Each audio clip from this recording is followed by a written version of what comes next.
চট্টগ্রামে হার দিয়ে টি-20 সিরিজ শুরু করলো বাংলাদেশ। কথা রাখলেন তামিম ইকবাল, ক্রিকেটারদের জন্য কিনলেন নিজস্ব বাস। নারী বিশ্বকাপেও অস্ট্রেলিয়ার কাছে হারল বাংলাদেশ। আফগানিস্তানের বিপক্ষে 402 রান করে ভারতের রেকর্ড।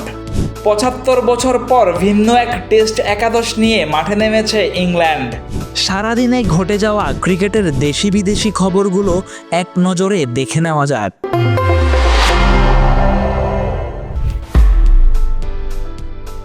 ওয়ানডে সিরিজ 2-1 ব্যবধানে জিতলেও অস্ট্রেলিয়ার বিপক্ষে টি-20 সিরিজ হার দিয়ে শুরু করলো বাংলাদেশ।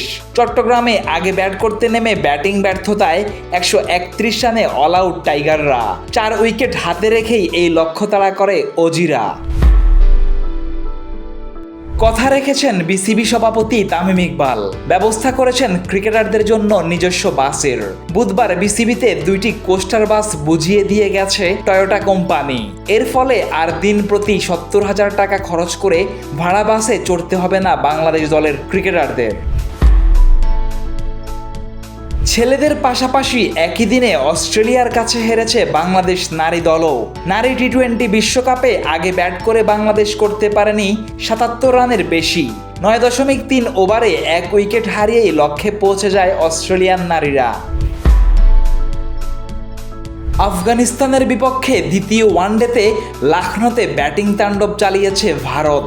শুভমান গিলের 110 বলে 154 ও ঈশান কিষানের 79 বলে 125 রানে চড়ে ভারত তোলে 402 রান। এ নিয়ে ওয়ানডেতে 8 বার 400 বা তার বেশি রানের দলীয় সংগ্রহ পেল ভারত। যৌথভাবে শীর্ষে উঠে গেল দক্ষিণ আফ্রিকার সাথে।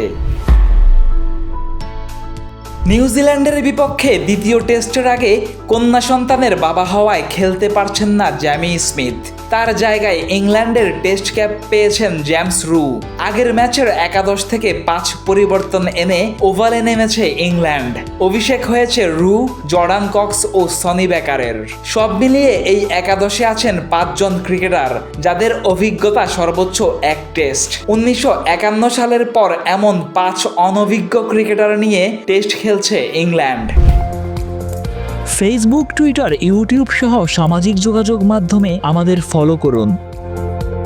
ক্রিকেট দুনিয়ার সব খবর সবার আগে পেতে ভিজিট করুন www.dailycricket.com.bd।